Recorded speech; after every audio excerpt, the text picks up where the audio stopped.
أنا المقدم سامح فوزي، ضابط في المباحث من النوع اللي شاف الدم والقتل والمخدرات، كل أشكال الشر. بس عمري ما شفت الشر واقف بيتنفس وبيمد مجاله حوالين نفسه زي سحابة سودة من غير ما يكون لي شكل ولا صوت ولا حتى جسم. عمري ما توقعت إني هكتب يوم إن الأرض نفسها ممكن تبقى محبس مبني من آلاف السنين، محبس لشيء من عالم تاني. والأغرب إني أكون أنا الراجل الوحيد اللي شاف ده وطلع من غير ما يتجنن زي الباقي. والأكتر غرابة إن مفيش حد من رؤسائي صدق كلمة من اللي قلته. كل التقارير اللي قدمتها اتحطت تحت بند واحد: إن الضابط مضغوط نفسيا. لكن أنا مش مضغوط، أنا شايف الحقيقة وهم لأ. هبدأ أحكي. جالي البلاغ الساعة 4 العصر. أمين الشرطة عمرو جرى عليا وبيقول لي: الحق يا باشا، في استغاثة، في حد بيستغيث بينا في موقع بناء في جنوب الشيخ زويد. بيقول العمال كلهم اتجننوا وفقدوا عقلهم، وممكن في أي جرائم قتل أو أي حاجة هتحصل هناك. قلت له: يعني إيه؟ قال لي: يا فندم، في المكتوب في الاستغاثة إن واحد منهم بيضحك وبيعيط في نفس الوقت، واحد بياكل التراب، واحد بيخربش على الحيطان برسومات غريبة، واحد قاعد بيتكلم مع الهوا وبيقول اصحى، هو بيصحيني. الجملة دي علقت في ودني. واحد بيقول اصحى وهو بيصحيني، يعني ايه بيصحيني؟ مين اللي بيصحيني؟ رحت الموقع فورا ومعايا فريق كامل. معايا النقيب ياسر والملازم اول كرم و7 افراد شرطة وسيارة اسعاف. كنت فاكر انها حادثة تسمم جماعي مثلا، الناس او شمة غاز من اللي بيبقى في الصحراء. لكن اللي انا شفته هناك كان ابعد بكتير.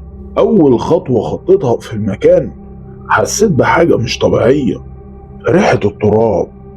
بس مش ريحة تراب عادية، ريحة قديمة، ريحتها زي مكان مقفول من قرون، ريحة نتنة ومش مريحة. وكان فيه صمت يخوف، لا هو صوت ريح ولا عرب ولا صقور ولا حتى حركة ورقة. نقيبي ياسر قرب مني ولقيته بيقول لي: يا فندم، المكان ده مش على بعضه، حاسس ان الجو هنا تقيل. لقيتني بقول له: محدش يتفرق، انا عايز الحضور كله كامل، محدش يبعد.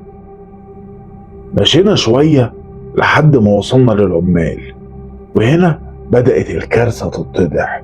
13 عامل واقفين او قاعدين او بيزحفوا، بس ولا واحد فيهم واعي. واحد قاعد بيرسم دايرة، واحد بيبص للجبال ويقول وهو نايم، واحد بيضرب دماغه في الطوب، وواحد بيضحك وهو بيعيط، واشكال غريبة. ولقيت واحد بصيص لنا مباشرة وبيضحك لي ضحكة باردة، ولقيته بيرد وبيقول لي: انت مش هتلحق، المرقد فتح. انا ساعتها لقيت جسمي كله بيقشعر. ركبت العمال الاسعاف واخدت لفة في المكان لحد ما شفت دايرة ترابها مختلف، مرسومة، لونها غامق، شكلها متساوي بدقة مش طبيعية، قطرها حوالي 5 متر، ومتقسمة بخطوط رفيعة كأن حد رسمها بإبرة. بس مفيش آثار أقدام ولا عجلات ولا أدوات، ومستحيل يكون فرد اللي بناها، لازم يبقى فيه معدة ترسم الدايرة لأنها متساوية جدا.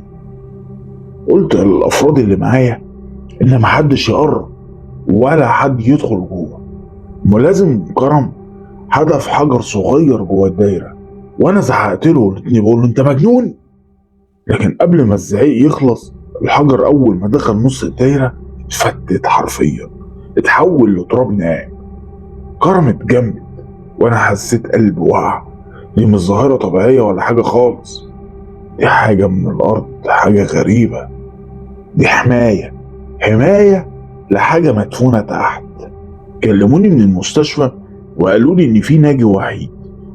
رجعت على طول على المستشفى عشان أشوفه. كان اسمه محمود فهيم، وده الوحيد اللي لسه بيفهم الكلام. دخلت عليه لقيته مربوط وعينيه فيها رعب غير طبيعي. قلت له بهدوء كده: ايه اللي حصل؟ قول لي في ايه؟ بصلي والدموع نزلت منه فجأة، ولقيته بيقول لي بصوت متقطع: احنا احنا احنا صحيناه، حفرنا زيادة ورفعنا الحجر، وكان تحته صوت. نفس يا باشا، نفس، كأن الأرض بتتنفس. قلت له: هو ايه اللي انتوا صحيتوه؟ ايه ده؟ لقيته صرخ في وشي صرخة هزت السرير. لقيته بيقول لي: المركود يا باشا، المركود اللي محبوس من أيام أجداد البدو، هو اللي ممنوع حد يقرب له. الأرض دي مش أرضنا، مش أرض، ده غطا محبوس، ده محبس الجن. وقام يضرب دماغه لحد ما فقد عقله. طلعت وأنا عقلي مولع من اللي سمعته. رجعت عملت محضر رسمي كتبت فيه كل حاجة: الدايرة والحجر اللي اتفتت وكلام العامل، وإن المكان مفيهوش حاجة من الجيولوجيا، لا أبدا. لكن المفاجأة، مديري مسك التقرير وبص لي كده وقال لي: يا سامح هتكتب إيه؟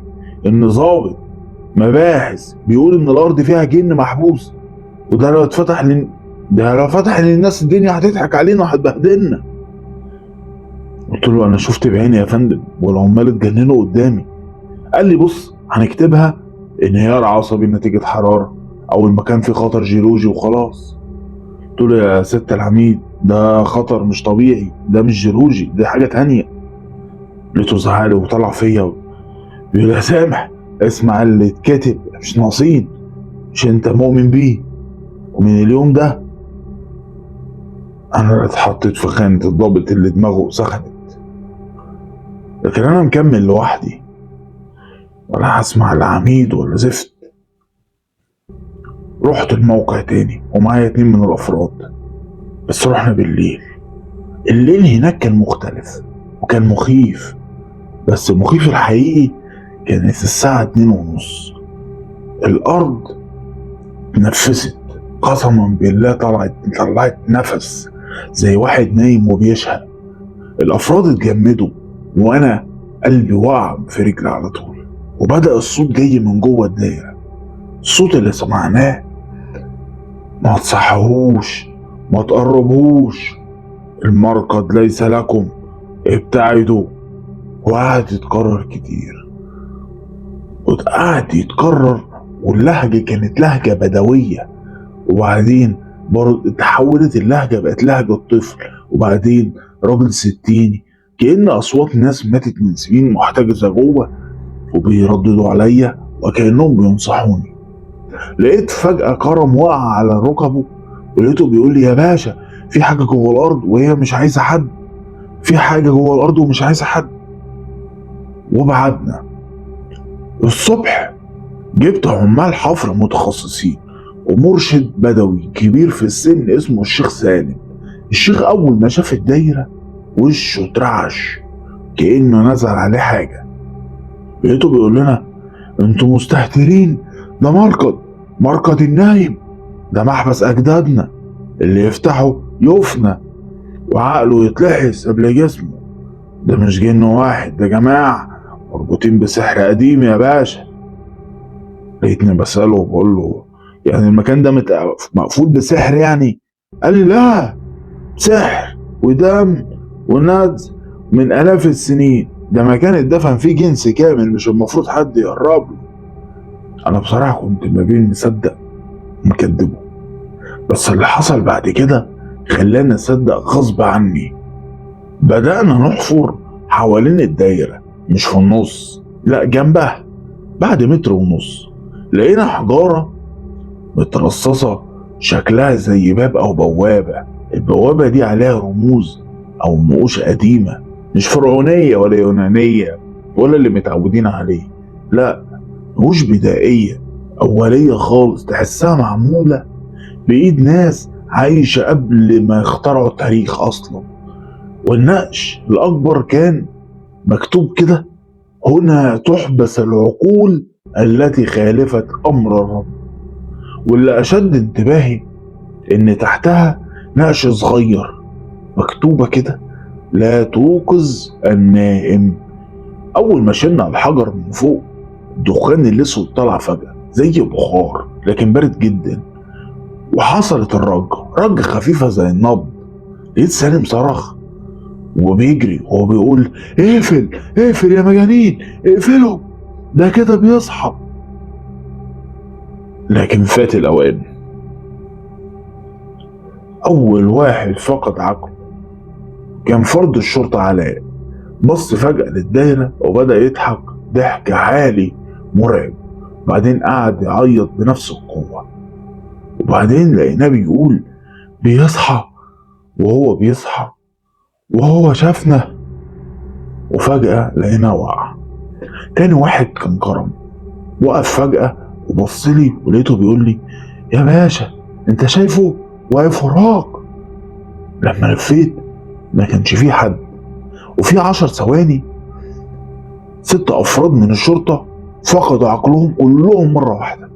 النقيب ياسر اتمسك عقله بالعافية بس كان بيصرخ: المكان ده مش لينا، واقفل التحقيق، اقفل المكان وارحل. انا كنت الوحيد اللي لسه قادر يفكر. ليه؟ معرفش، بس حاسس ان الارض سمحت لي ان اشوف اني افضل زي ما انا. رجعت للبدوي سالم وقلت له: ايه اللي بيحصل؟ لقيته بيشرح لي الوضع وبيقول لي: المركود كان نايم وانتوا صحيتوه. الحل الوحيد ان احنا نرجع ختم الماركت زي ما كان. الختم كان عبارة عن رسمة 9 سنتي برموز حوالين الدايرة، والترتيب بزوايا معينة، رمز ورا رمز ورا رمز. قعدنا نرسم لمدة 2 ساعتين، وفي آخر رمز سمعنا صوت زفير طويل تحت الأرض. الصوت اختفى والدايرة بدأت ترجع تصغر وتقفل وترجع زي ما كان، زي واحد يرجع ينام بعد ما كان بيصحى. اتقفل المكان ساعتها بقى بسور عالي، وحطينا يافطة إن المكان ده كله منطقة خطر جيولوجي ممنوع الاقتراب. لكن اللي جواه مش جيولوجي. أنا كتبت تقرير رسمي بس اتشال واترمى واتقال لي: انسى اللي شفته. لكن أنا مش قادر أنسى، لأن كل مرة أنام بشوف الدايرة، ولما أقف لوحدي أسمع نفس النفس اللي سمعته مع العامل. وأحيانا لما الشمس بتغرب أحس برجة خفيفة في الأرض، وأعرف إن المركود مش نايم أوي.